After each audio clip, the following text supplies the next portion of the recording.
यो वादी समुदायको इतिहास र उनीहरूको लामो सङ्घर्षको नालीबेली बुझाउने एउटा सटिक सार संक्षेप हो।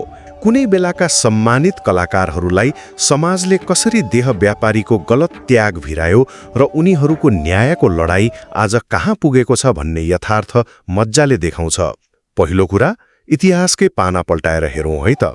14औं शताब्दीतिर वादी समुदाय साना राजा महाराजाहरूका एकदमै सम्मानित सङ्गीतकार थिए। तर राज्य एकीकरणपछि उनीहरूले आश्रय गुमाएर सडकमा पुग्न बाध्य भए। त्यही घुमन्ते अवस्थाको फाइदा उठाएर गाउँका पहुँचवालाहरूले उनीहरूमाथि शोषण गरे र कालान्तरमा पुरै समुदायलाई नै देह व्यापारीको ट्याग भिराइयो। सोच्नुस् त, दरबारका ती सम्मानित कलाकारहरू 81 सडकमा फालिँदा उनीहरूको अस्तित्वमै कत्रो ठूलो प्रहार भयो होला। दोस्रो, यो निरन्तरको चोट सहन नसकेपछि उनीहरू सडकमा उत्रिनै पर्ने अवस्था आयो।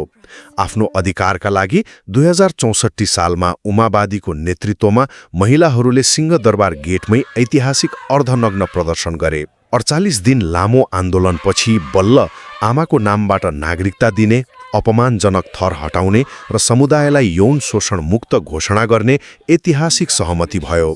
तर के कागजमा गरिएको एउटा घोषणाले मात्रै शताब्दीौँदेखिको घाउ निको भयो त? अन्त्यमा आजको यथार्थ हेरौँ। अहिले उमावादी प्रदेश सांसद र भर्खरै सीतावादी सङ्घीय मन्त्री बनेर नीति निर्माण तहमा त पुग्नु भएको छ, जुन एकदमै राम्रो कुरा हो। तर ग्राउन्ड रियालिटी अझै फरक छ नि। समुदाय अझै भूमिहीन छ अनि खोला किनारमा गिट्टी कुट्न बाध्य छ। 2077 सालमा सुर्खेतमा भएको आन्दोलनपछिका पुनर्स्थापना सम्झौताहरू अझै पनि अलपत्र छन्। एकातिर मन्त्रीपद अनि अर्कोतिर गिट्टी कुट्दै गरेका भूमिहीन हातहरू। साँच्चै भन्दा यो कस्तो खोक्रो पुनर्स्थापना हो? पदीय पहुँचले मात्र वादी समुदायको उत्थान सम्भव छैन।